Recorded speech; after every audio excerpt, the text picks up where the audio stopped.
Hello dear students, welcome to the video today. So children, we are talking about this chapter 3, political science, where we are talking of the electoral politics, how elections are happening. Nominations have happened, constituency select हो गए, reserved constituency, general constituency, people who are there जो कि voting करेंगे. लेकिन अब problem ये है voting किसको करेंगे. So we have the nomination of candidate. सबसे पहले हमने देखा कि डेमोक्रेटिक इलेक्शन में people should have a real choice. किसको इलेक्ट करें, चॉइस मिलनी चाहिए ना. It has to be very clear.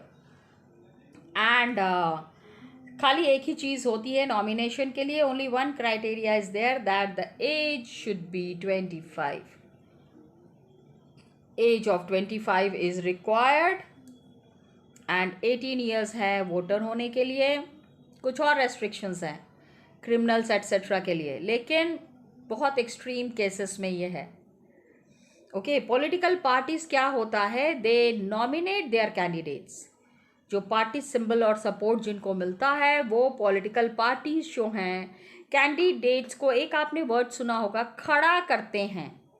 जब इलेक्शंस होते हैं then these parties nominate their candidates कि आप यहाँ से इलेक्शन कॉन्टेस्ट करोगे, you are contesting the elections from here. Party symbol इनको मिलता है, सपोर्ट मिलता है. पार्टी का नॉमिनेशन जो होता है when the party is preferring any person for any voting system, that is called as a party ticket. इसको क्या कहते हैं, टिकट कहते हैं.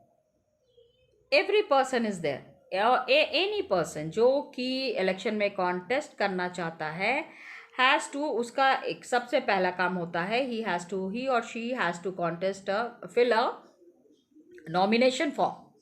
एक फॉर्म मिलता है और कुछ पैसे जमा करने पड़ते हैं इलेक्शन कमीशन के पास. They have to submit some money as security deposit. कि पैसे नहीं हैं तो आप को पार्टी पैसे दे देती है और नॉमिनेशन के टाइम पे आपको ये देना पड़ता है. अभी रिसेंटली क्या हुआ है ना, एक नया सिस्टम आया है, one new system has come, जिसमें कि डिक्लेरेशन आ गया है. Declaration has been introduced. Supreme court ने ये डायरेक्शन दिया है कि एवरी कैंडिडेट को एक एफिडेविट दाखिल करना है. They have to make a legal declaration, पूरा डिटेल्स देना है. ठीक है, कौन कैंडिडेट पार्टिसिपेट कर रहा है इलेक्शंस में, serious criminal cases pending against candidates के अगेंस्ट में अगर कोई क्रिमिनल केस है तो उनको पूरा बताना पड़ेगा इलेक्शन कमीशन को. Details are there, details asset है, लाइबिलिटी है, कितनी प्रॉपर्टी है, क्या क्या जिम्मेदारियां हैं टू द कैंडिडेट, हिज और हर फैमिली, ये सारा भी देना है. एजुकेशनल क्वालिफिकेशन में क्या हो रहा है, educational qualification of the candidate that is also to be looked after. कितने पढ़े लिखे हैं ये पब्लिक को बताना पड़ता है. ये इससे क्या होता है, वोटर्स को समझ में आता है कौन ज़्यादा पढ़ा लिखा है, कौन नहीं पढ़ा लिखा है. Though there are no criterias, children please try to understand. Criteria नहीं है कि इतनी आपको पढ़ाई करनी ही है. अगर इलेक्शंस में पार्टिसिपेट करना है तो इतना पढ़ा लिखा होना ही चाहिए, ऐसी कोई क्राइटेरिया नहीं है. एजुकेशनल क्वालिफिकेशन का कोई रिकॉर्ड मेंटेन नहीं होता है. ऐसा क्यों है? This is a big thing, this is a big issue that needs to be kept in mind. कि किसी भी कैंडिडेट को ये डिक्लेयर नहीं करना है कि आप कितना पढ़े लिखे हैं. That is not relevant. All kind of jobs are there. ज़्यादा क्वालिफिकेशन, द रेलिवेंट क्वालिफिकेशन. ठीक है, किसी भी कैंडिडेट का, जैसे कि इंडियन क्रिकेट टीम है, वहाँ पे भी एजुकेशनल क्वालिफिकेशन नहीं देखते हैं, डिग्री नहीं देखते हैं. उसी तरह से qualification is not, educational qualification is not considered to be an MLA और एन एमपी. ओके, ऐसा कर सकते हैं, whether they can do so और नॉट, ये लैक्स ऑफ एग्जामिनर्स, काफ़ी सारे एग्जामिनर्स हैं, दे आर वोटर्स हैं. After every 5 years it is done. Okay, तो इवन इफ एजुकेशन, अगर मान लो एजुकेशन ज़रूरी है, education was relevant, it should be left to the people, लोगों के ऊपर छोड़ दीजिए ना. Let it be to the people to decide how much importance they give to educational qualification. Educational qualification को कितनी importance दी जाती है, ठीक है. लेट इट ना, हर तरह के, एक 5 क्लास कैंडिडेट है, 5 क्लास पास कैंडिडेट है, वो भी इलेक्शन में कॉन्टेस्ट कर रहे हैं. And one person is there who is extremely educated, doctor हैं या इंजीनियर हैं, वो भी इलेक्शन में पार्टिसिपेट कर रहे हैं. तो लेट द पीपल डिसाइड उनको किसको वोट देना है. हमारी कंट्री में क्या है, एजुकेशनल क्वालिफिकेशन का अगर मैंडेटरी कर देंगे कि नहीं आपको इतना पढ़ा लिखा होना ही है, that is not needed, that is not needed. क्योंकि एजुकेशनल क्वालिफिकेशन अगर मस्ट करेंगे तो डेमोक्रेसी की बात फिर हम नहीं कर सकते. Then we can not talk of democracy, क्योंकि काफ़ी सारे लोग हैं जो अनएजुकेटेड हैं. In the country there are hell lot of people who are uneducated. तो ग्रेजुएट डिग्री है, लाइक BA, BCom, BSc, सारे कैंडिडेट्स के लिए कंपलसरी है. ओके, मान लो इट अगर कंपलसरी, तो 90% ऑफ सिटीजन जो है ना, वो फिर वोटिंग ही नहीं कर पाए, वो कॉन्टेस्ट नहीं कर पाएंगे इलेक्शंस में पार्टिसिपेट. क्योंकि आप इलेक्शंस में पार्टिसिपेट करके नेता अगर बन रहे हैं, किस लिए नेता बन रहे हैं, ठीक है. सो नेता बन रहे हैं टू सर्व द कंट्री, देश की सेवा करने के लिए. तो अब आप यहाँ पे देख लीजिए, इलेक्टोरल रोल इज़ देयर. 2018 में स्टेट ऑफ मिज़ोरम का ये एक शीट दिया हुआ है, जिसमें कि द इलेक्शन के लिए जो कैंडिडेट्स फॉर्म भरते हैं, that form is here. And qualifying date, name and reservation तुईवाल शेड्यूल ट्राइब के लिए रिजर्व्ड है ये सीट. मिज़ोरम में शेड्यूल ट्राइब के लिए है. And name and sections are mentioned here. कौन से गांव का ये वोटिंग हो रही है, कहाँ पे पोलिंग स्टेशन है, एंड जनरल है. Polling station is for general people और is it for some selected people. Electors कितने हैं, देखो, just see how many electors are there. Male members कितने हैं, फ़ोटो के साथ कितने हैं, एंड विदाउट फ़ोटो कितने हैं, फीमेल मेंबर्स. इन सारे लोगों को वोट करना है. कौन कौन आ रहा है वोटिंग के लिए, इसकी पूरी डिटेल्स यहाँ पे है. Anybody who wants to know how many people are coming for the voting purpose, they can very well see this picture and they can finalize it. तुईवाल नाम के जगह का ये, this is very much near to Aizawl. Okay, तो ये आप देख लीजिए यहाँ पे है. And this is the kind of sheet that the people need to fill up. Electoral roll 2018 में स्टेट ऑफ मिजोरम में कितने लोग वोटिंग के लिए आ रहे हैं, what is the voters list, the final number in the voters list, that is what is mentioned here. ठीक है, something that is very important. तो अब आप ये देख लीजिए यहाँ पे फीचर्स ऑफ इलेक्शन सिस्टम है. The following features needs to be matched in the electoral system. इस प्रिंसिपल के साथ की principles are there, features of election system is there, universal adult franchise is there, representation of weaker sections, open political competition, one vote one value. ये सारी चीज़ें इसमें बहुत ज़्यादा मैंडेटरी हैं. Okay, it is really needed to understand. Then you have the election campaign. अभी क्या हो गया, वोटर्स की लिस्ट बन गई, ये डिसाइड हो गया कहाँ पे इलेक्शंस होंगे, कौन लोग वोट करेंगे, हु आर द कैंडिडेट्स ने भी फॉर्म फिलअप कर लिया. ये सारा प्रोसेस होने के बाद अब भाई इलेक्शंस शुरू भी तो करना पड़ेगा. लोगों को पता कैसे चलेगा हमारे नेता कौन है, हमारा नेता कैसा हो, डैश डैश जैसा हो. Got it, this is called as campaigning. हाँ, आप किसी कैंडिडेट के लिए बहुत तेज़ी से बढ़ चढ़ के जब बताते हैं तो इलेक्शन में क्या है, people are getting a chance to choose the representatives. कौन लोगों की सेवा करेंगे और किस तरह से लोगों की बात को मान के अपना काम करेंगे, इसमें government and the policies they prefer. तो अभी क्या है, it is necessary to have a free and open discussion. इसके ऊपर डिस्कशन होना बहुत ज़रूरी है about who is better representative, कौन अच्छे से देश की सेवा कर सकता है, who are the people who can better serve the nation, which party will make a better government and what is a good policy. ये सारी चीज़ें जो है वो डिसाइड करनी पड़ती हैं। इलेक्शन कैंपेन के टाइम पे क्या होता है, what happens during the time of election campaign. हमारी कंट्री में क्या होता है, कैंपेनिंग का जो पीरियड होता है दैट इज़ फॉर 2 वीक, 15 दिन। 2 weeks means I am sorry 7 into 2 14 days। And now उसमें जैसे कि final list of candidates announce हो गई, date of the polling is there, जो डेट है उसके 2 हफ्ते पहले से people can go for campaigning. Political parties ज़्यादा से ज़्यादा लोगों की वोटिंग चाहिए ना, मोबिलाइज देयर सपोर्टर्स। एंड यही वो पीरियड है जब न्यूज़पेपर्स, टेलीविज़न न्यूज़, पूरे इलेक्शन रिलेटेड, इलेक्शन की कहानियाँ होती हैं, न्यूज़ होता है, स्टोरीज होती हैं। टीवी चैनल्स पे आप देखिए, all the news channels are having all the debates, ये कैंडिडेट को क्यों वोट मिलना चाहिए, अरे आप लोगों ने क्या काम किया है, हम लोगों ने तो इतना काम किया है। एक दूसरे के ऊपर they keep on putting allegations, ताकि कि सारे वोटर्स को समझ में आ जाए किसको वोट देना है। Okay, so political parties they start preparing for elections, बहुत महीनों पहले ही शुरू हो जाता है। जब इलेक्शंस हो रहे हैं उसके कई महीने पहले से ये सारी प्रोसेसिंग शुरू हो जाती है।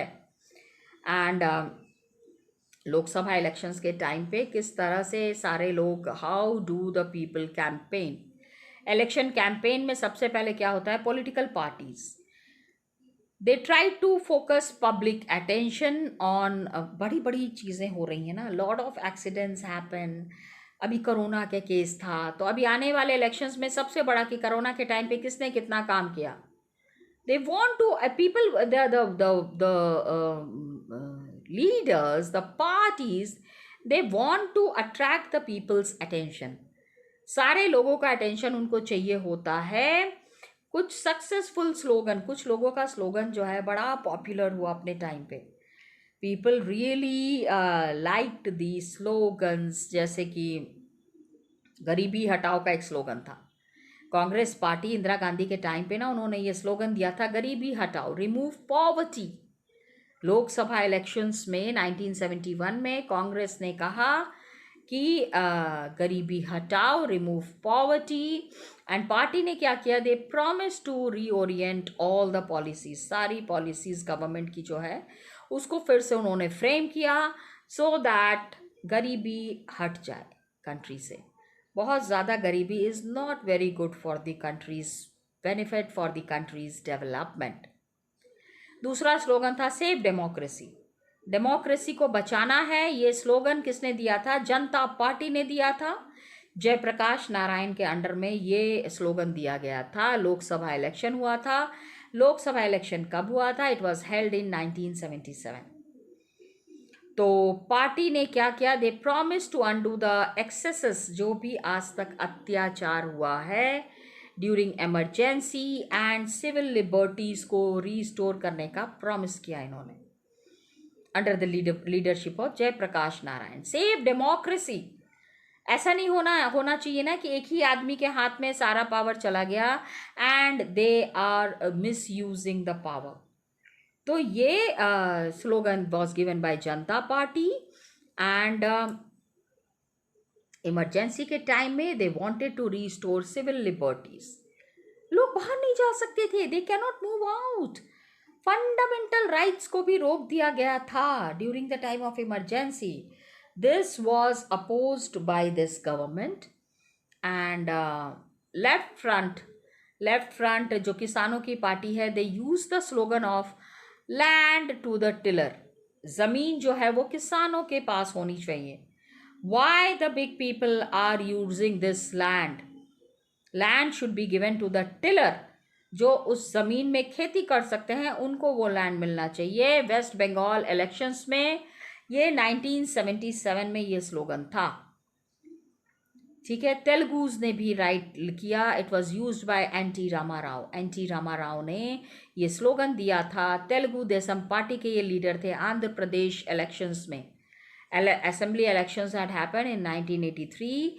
N.T. Ramarao has given this slogan कि तेलुगुस को बचाना है. Protect the self-respect of the Telugu people. जो तेलुगु स्पीकिंग है, that is the Telugus. तो डेमोक्रेसी में क्या है? It is best to leave political parties and candidates. Political parties और कैंडिडेट्स को फ्री छोड़ देना चाहिए इलेक्शन कैंपेनिंग के लिए, जैसा भी वो चाहते हैं, the way they want to. So कभी कभी क्या है ना, इट इज़ वेरी नेसेसरी, बहुत ज़रूरी भी हो जाता है टू रेगुलेट कैंपेन्स को रेगुलेट करने, क्योंकि ऐसी ऐसी चीज़ें हैं, such things are being campaigned जो कि अप्रूव्ड नहीं हो सकता.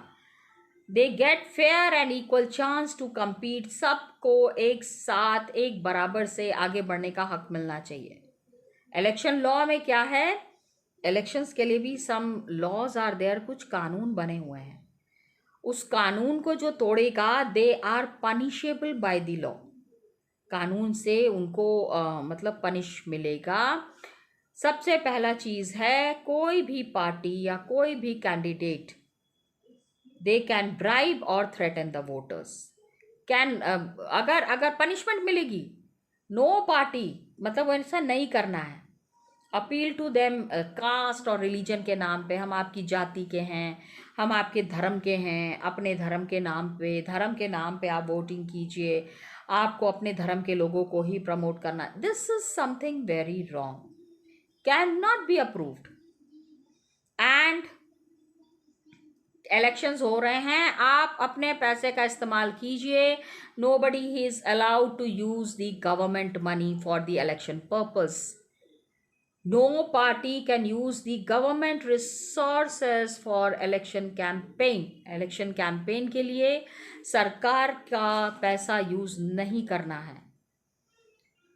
Another thing that is very important is कि they cannot spend more than 25 lakh. एक कॉन्स्टिट्यूएंसी में या फिर लोकसभा इलेक्शन में 10 लाख, ठीक है, इन ए कॉन्स्टिट्यूएंसी दे एक ही amount is decided. They cannot spend more than 25 lakh. ज़्यादा से ज़्यादा 25 lakh in a constituency, Lok Sabha election and assembly and और जो अपना स्टेट इलेक्शंस होते हैं, असेंबली इलेक्शंस, उसमें आप 10 लाख रुपए ही खर्च कर सकते हैं. लेकिन देखो कितना खर्चा होता है, जस्ट सी द अमाउंट. लेकिन each and every penny that is spent, जितना पैसा स्पेंड हुआ है उसका एक एक पैसे का हिसाब रखना पड़ता है.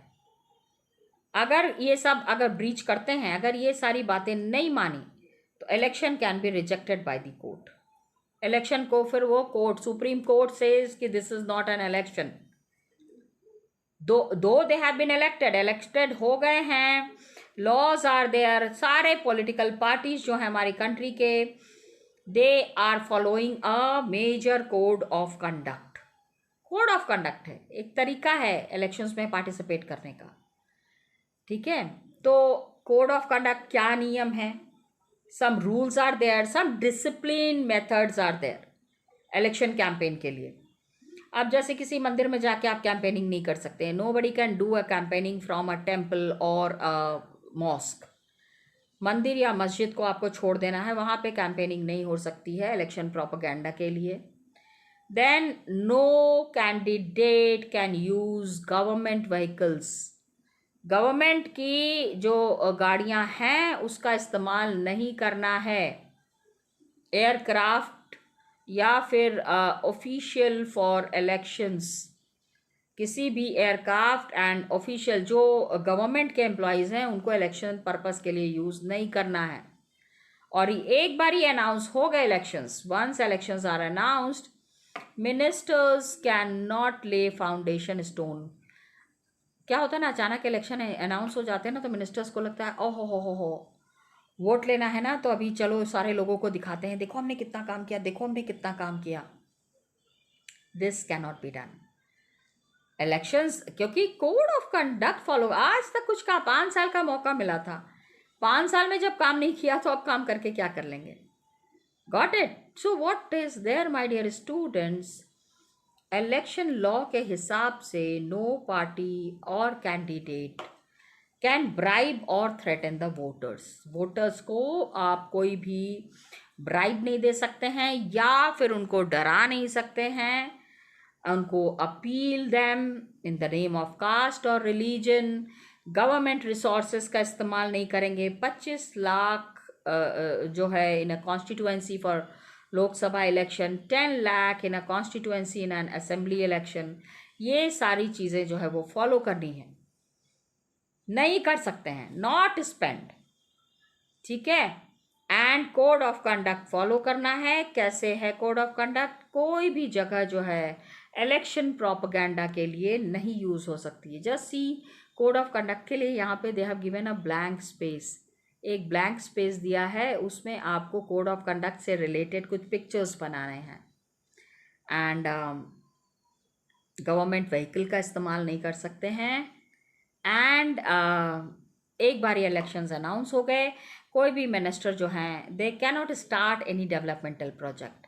वही बात है, 5 साल का समय मिला, 5 साल में जब कुछ नहीं किया, they have not done anything in 5 years, what can they do in 1 year और इन 6 months। ठीक है। सो इलेक्शन का डेट डिसाइड होने के बाद the parties have to be very very careful, बहुत केयरफुली सारा काम करना पड़ता है। आप अब उसके बाद वोटर्स को आप अट्रैक्ट नहीं कर सकते हैं, दैट इज देयर। ओके, अब आप ये समझिए, वोटिंग हो गई, वोटिंग के टाइम पे कैंपेनिंग हो गई, एंड नाउ काउंटिंग कौन करेगा, who will do the counting. Now elections, voting हो गई, अभी काउंटिंग कौन करेगा। फाइनल स्टेज होता है ये इलेक्शन प्रोसेस का, this is the final stage of an election, that is जब वोटर्स आर कास्टिंग और polling, giving their vote, that day is usually called as the election day. जिस दिन वोटिंग हो रही है उस दिन को क्या कहते हैं, it is called as an election day. Every person, जो भी नाम है वोटर्स लिस्ट में, बगल के बूथ में जाके वोटिंग कर सकते हैं। आपको बता दिया जाता है इलेक्शन वाले दिन सुबह से ही आके, बहुत सारी पार्टीज़ के नेता जो हैं आपके घर के आसपास रहेंगे, and they will guide you and tell you कहाँ पे जाना है, कैसे वोटिंग करनी है। लोकल स्कूल और गवर्नमेंट ऑफिस में देखो, एक बारी वोटर जो है गोज़ इनसाइड द बूथ। ठीक है, कोई भी जो सरकार का है, मतलब गवर्नमेंट स्कूल इज़ देयर और गवर्नमेंट ऑफिस इज़ देयर, वहाँ पे जाके वोटिंग होती है। एक बारी voter is going inside the booth, आप वोटिंग करने के लिए गए, इलेक्शन ऑफिशियल्स आइडेंटिफाई हर, उसको आइडेंटिफिकेशन मिल जाता है, they put a mark on her finger, finger पे मार्क पड़ जाता है सबसे पहले, जो कि 1 हफ्ता से पहले नहीं जाता है। ठीक है, एवरी कैंडिडेट का कोई ना कोई एजेंट वहाँ रहता है, आप इनको वोट कीजिएगा, आप इनको वोट कीजिएगा, please vote for them, vote for them. And they are allowed to sit inside the polling booth and they are ensuring that the voting takes place in a fair manner. बहुत सही तरीके से voting होनी चाहिए, that is there. And elections are very expensive in our country. Voting के बाद पहले क्या होता था, पहले बैलेट पेपर के ऊपर एक स्टैम्प लगाते थे, बैलेट पेपर बनता था, सपोज 80 कैंडिडेट्स आर देयर, तो 80 कैंडिडेट्स का इतना बड़ा सा पेज बनता था जिसपे कि voters use to go and put a ठप्पा, ठक, okay, that was called as a ballot paper. अब बैलेट पेपर हटा दिया गया है, everything is done through EVM. EVM के थ्रू अब सारा काम हो रहा है। What is EVM? Electronic voting machines. Got it children? तो इलेक्ट्रॉनिक वोटिंग मशीन्स के थ्रू वोटर्स जो है अपना वोट कास्ट कर रहे हैं। चिल्ड्रन, इसमें 2-3 एग्जाम्पल्स के थ्रू कुछ चीज़ें एक्सप्लेन की गई हैं। How the elections are expensive and what are the outcomes of the elections. ये सारी चीज़ें हम डिस्कस करेंगे in the next class. Till then children, thank you so much and all the best to you.